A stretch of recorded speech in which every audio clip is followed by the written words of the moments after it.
Hi. Hello and welcome. I'm going to adjust my light a little bit to go down. There we go.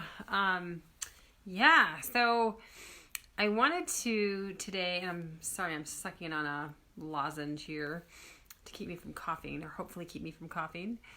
Hey, Scott. Welcome. So you're the first person on here today. Hello. Nice to see you. So I wanted to talk a little bit more about what I talked about yesterday, because I actually had got quite a few private messages and responses, and I wanted to kind of fill in some holes too about the ideas around protection versus connection, like how we're actually wired as human beings. Hi, Lorraine. And so, what I said yesterday is that we're either wired for connection or protection, but in truth, when we're born, when we come into the world, every single one of us, I'm going to change that a little bit, but we are supposed to be wired for connection. That's how we're supposed to come into the world. There are, in extreme cases, like, say, a mother who didn't get enough nutrition. Hi, Janet. Or a mother who's been abused, or someone who's pregnant and isn't able to take care of themselves. They're not allowed to, they don't have enough food, enough nutrition. They're abused, and the child, hi Alfonso, is abused in utero. Like really challenging stuff.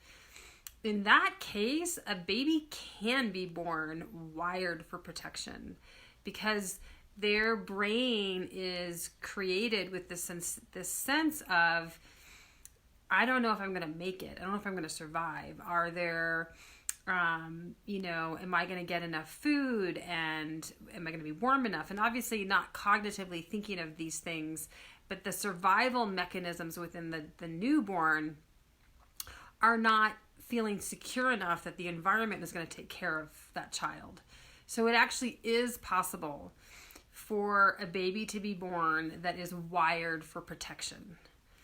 But most of us have had enough care and loving parents and enough of an environment that we are wired for connection when we're born, when we come into this earth, into the world. And so, and I think it's just fascinating to think about that, because then what happens over time, right? Then we're in our environments.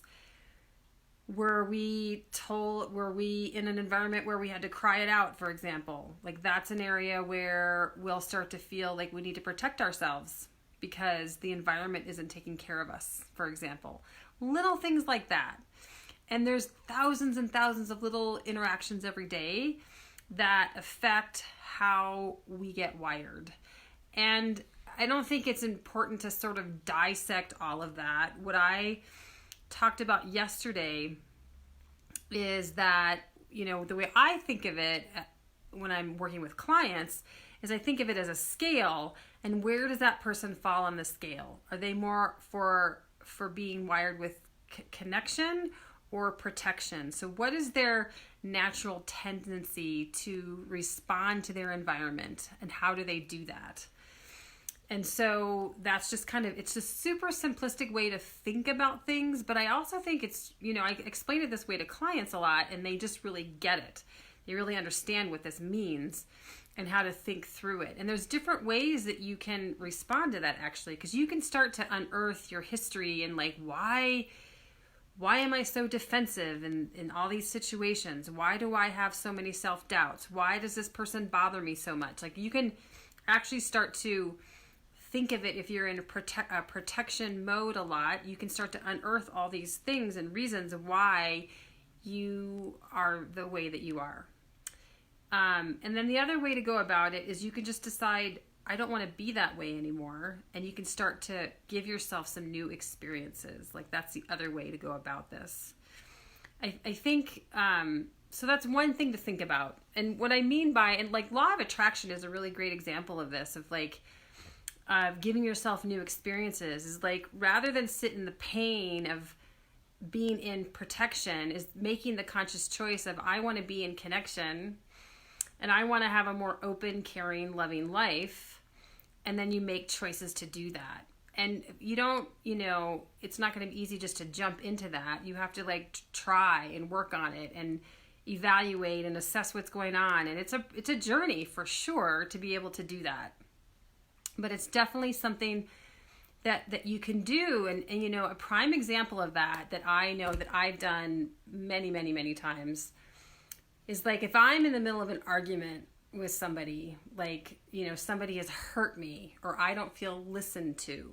I think that's a good one for so many of us where we're in the middle of a heated discussion or something really challenging and we don't feel listened to.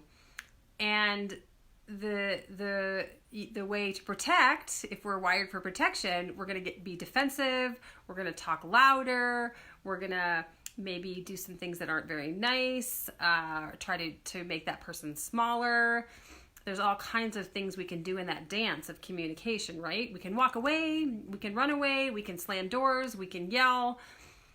Those are all things we do for protection. And so if I'm in a good place, because I want to be wired for connection, so one of the ways that I can challenge myself is I can stop myself and just go, take a deep breath, whatever it is that I need to do. And I can say, something around that I can make a conscious choice to myself to listen to the other person. It's not easy to do, but I can make a conscious choice. And I can say something like, tell me more about that. I want to understand this. And then I might also add, can you listen to me afterwards? Like I might have to add something like that in if I'm feeling a need to be heard, or I might tell myself I'm going to get listened to later by somebody else if I don't think that can happen in that moment with the person I'm with. I do this all the time with my kids where I have to be the adult, right? I have to be the one who's there. Hi, Maya. I have to be the adult and be the one who's willing to stand up and be the connector, right? I want to be the person connecting, and I want my child to have the experience of having the adult who's wired for connection. So I do that a lot with my kids where they might be angry and they're telling me that I'm a bad parent, that I'm not doing things right. And I can then say to myself, okay, this is not a lifetime assessment of who I am as a human being. There's a reason why my child is hurting, and I can listen better to that. And so I can say something like, tell me more about that, without allowing myself to get offended. That's a way to be wired for connection. So, drastically different way of being in the world. I totally get that. And so one of the things I wanted to say today too was not only like some examples of how you can shift yourself, but also that, we're not stuck in one way or the other. For most of us, maybe we've, in general, like I would actually describe myself as someone who's been wired for protection my whole entire life. I really have been wired for protection my entire life. Like that's what my experiences for the most part have been in the world. And it really hasn't been until the last 10 years that I have consciously made a choice to change who I am in the world and the experiences that I'm having and who I want to be as a parent. It really was when my kids were born, but I really didn't develop the skills until I was older. Hi, Donya and Maya and Jacanina. And so this takes time for sure. And so I would say now, after 10 years of practicing and learning skills and really learning skills to the point where I got a master's in social work, I became a parenting consultant. I really jumped into education and practice, and I've done lots of spiritual practices as well and gone on a spiritual journey multiple times to be able to keep my heart open when I want to protect it. That's really kind of what it boils down to, is being able to keep my heart open when I want to protect it. And so I can say now that I've developed enough skills to be able to reach for connection more often. And that that scale has shifted for sure. And that I'm much often more wired for connection. But I'm also not perfect at it. I fall short for sure.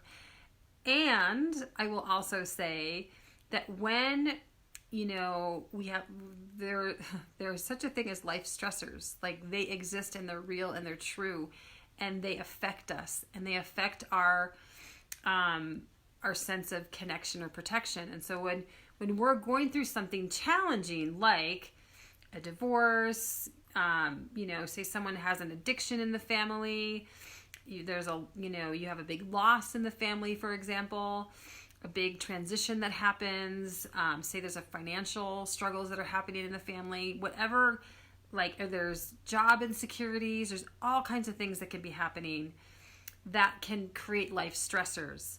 And so that's the other thing when I'm working with clients that I look at is what happens when life stressors come into play for that person. Is protection the go-to, or can they still find a way to reach for connection? And that's just something else to look for within ourselves, and to look at is how much are we protecting ourselves? And of course, I'm not saying we shouldn't be protecting ourselves. I'm just talking more about making conscious choices about, because sometimes we're in a situation, like if we're in an abusive relationship, by all means, we should be protecting ourselves.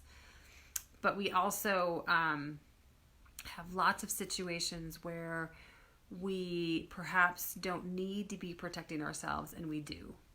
And so reaching for connection can be a better conscious choice in the relationships that we care about and that are nurturing to us, but perhaps they go awry at times. They get off balance at times, like that. Those are normal things to happen. All healthy relationships have challenging parts to them, right? All relationships do. And so, or when we're with our kids too, and things are a little, especially as the holidays are right around the corner and we fall back into old patterns, or, the example of, I know for me, it's always been challenging when I have dietary needs or restrictions.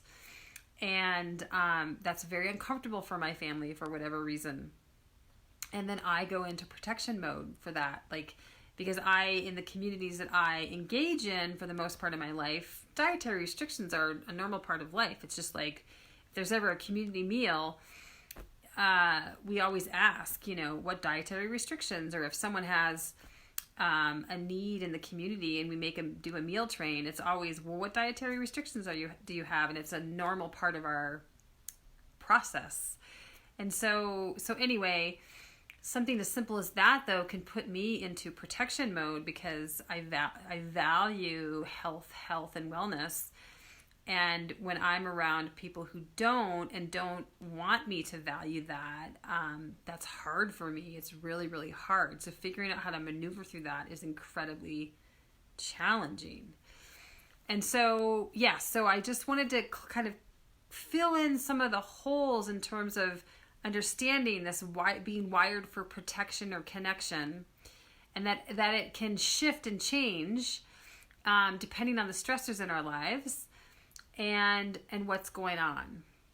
And so, and I think too, as we get older and we go through certain things, that can make a difference as well in terms of how we respond to life and challenges and so forth. So so that's just filling in some of the things there. If you have questions, please put them in the comments. I would love your feedback. I'd love to know, like, how are you wired most of the time, and how does that show up in your life too? So thanks so much for coming here today, and I hope you have a beautiful, amazing day. Bye.